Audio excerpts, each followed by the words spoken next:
Hai, Assalamualaikum. Hari ini saya mau bikin gorengan favorit saya, yaitu risoles.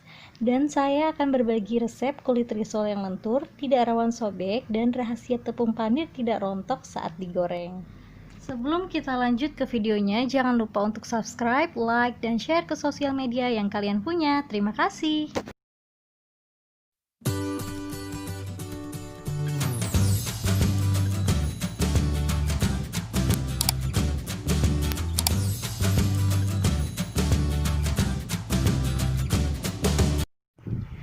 Oke, kita bikin adonan kulit risolnya.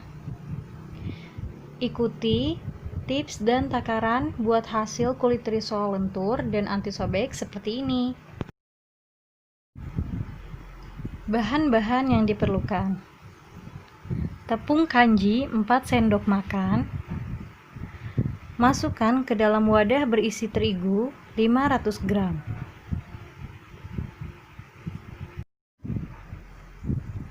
Masukkan juga garam setengah sendok makan dan 1 sendok teh kaldu atau penyedap rasa. 1 butir putih telur,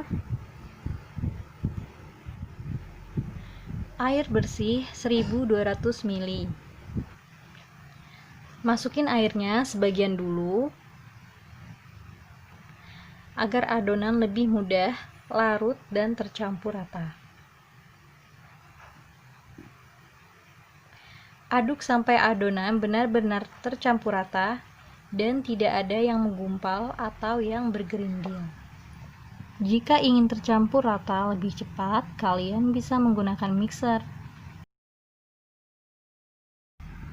Tuang kembali sisa air sampai habis dan aduk sampai benar-benar tercampur rata. Setelah adonan tidak ada yang menggerindil, lanjut masukkan 4 sendok makan minyak sayur bersih.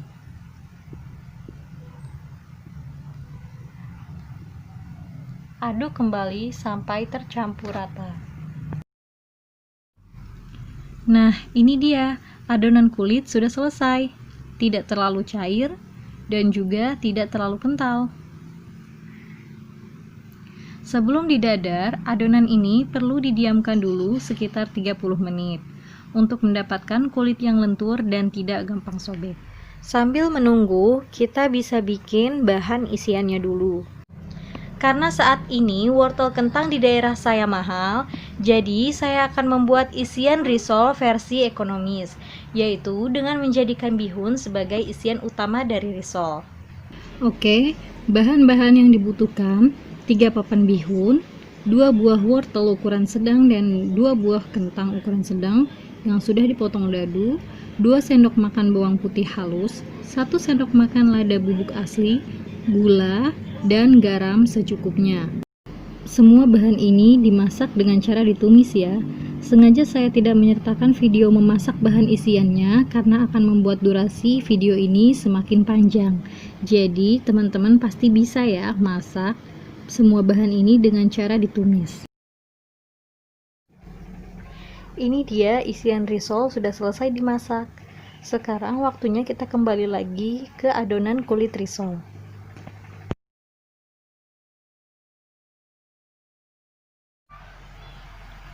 Panaskan teflon yang sudah diolesi minyak sayur. Tuang 1 centong adonan, lalu ratakan dengan gerakan miring. Ini adalah isian risol yang sudah jadi. Gunakan waktu yang saya gunakan untuk membuat isian ini kurang lebih 30 menit. Jadi sekarang saatnya untuk kembali ke adonan kulit risol. Jika pinggiran sudah terlihat mengering, pindahkan saja dengan cara dibalik ke atas nampan. Tidak perlu dioles lagi, tinggal dituang 1 centong berikutnya. Masak semua adonan kulit sampai habis.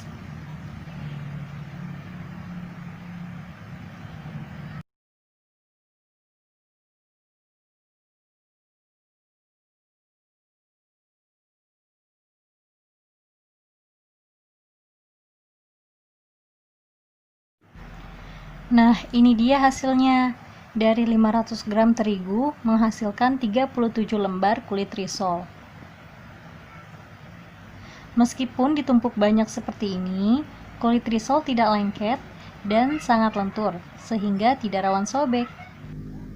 Jadi, jika kulit risol lentur seperti ini, insya Allah tidak ada kemungkinan akan sobek saat dibungkus ataupun digoreng. Baik, sekarang waktunya memberi isian risol.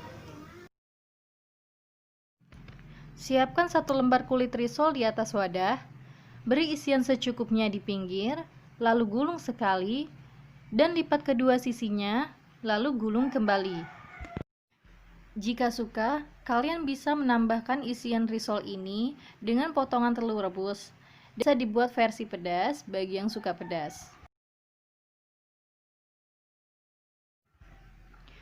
Oh ya, sebaiknya mengisi kulit risol ini dalam keadaan panas atau hangat ya, karena kulit risol akan lebih menempel jika dibungkus dalam keadaan panas atau hangat.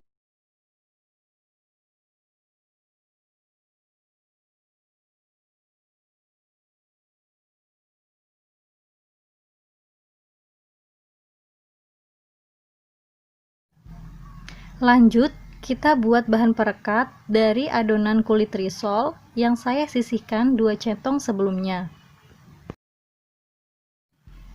Ditambah dengan 1 butir kuning telur,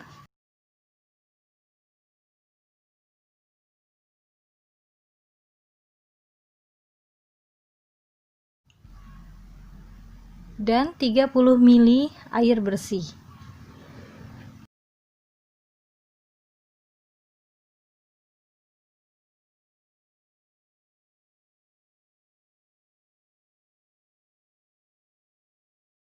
Aduk sampai tercampur rata dan siapkan bersama tepung panirnya.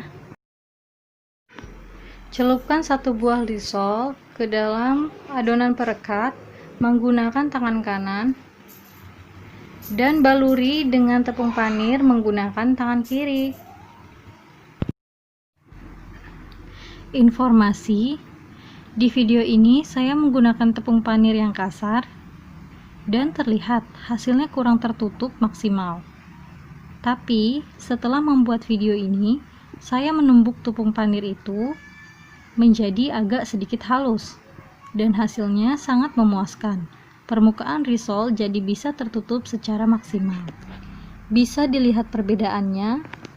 Risol ini terlihat kasar dan bercelah, sedangkan ini risol yang dibalur dengan tepung panir yang sudah ditumbuk, terlihat halus dan tertutup sempurna. Agar tepung panir lebih merekat lagi, sebaiknya sebelum digoreng kita simpan dulu seharian di kulkas, atau jika hari itu juga harus digoreng, bisa disimpan di freezer selama 1 jam. Jika sudah setengah bungkus seperti ini, barulah bisa digoreng dengan aman. Panaskan minyak, goreng risol seperti biasa dengan api sedang. Bisa dilihat, tepung panirnya tidak banyak yang rontok. Oh iya, menggoreng risol ini cukup 1 kali balik saja ya, agar tidak menyerap minyak lebih banyak.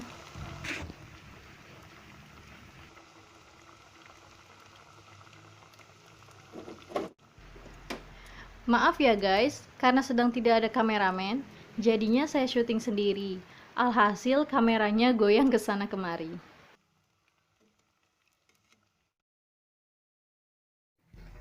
Ini dia, risolnya sudah saya tiriskan. Minyak sisa 2 kali goreng ini tidak terlalu kotor kan?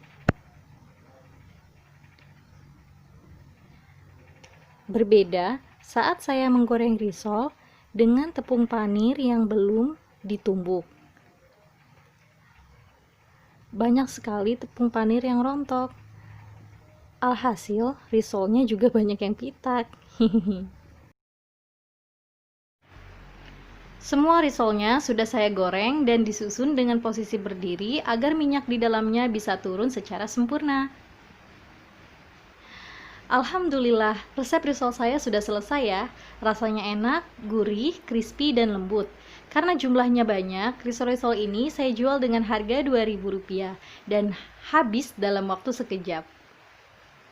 Terima kasih sudah menonton. Jika kalian suka dengan video ini, silakan subscribe, tekan lonceng, like, dan share ke sosial media yang kalian punya. Terima kasih. See you next time.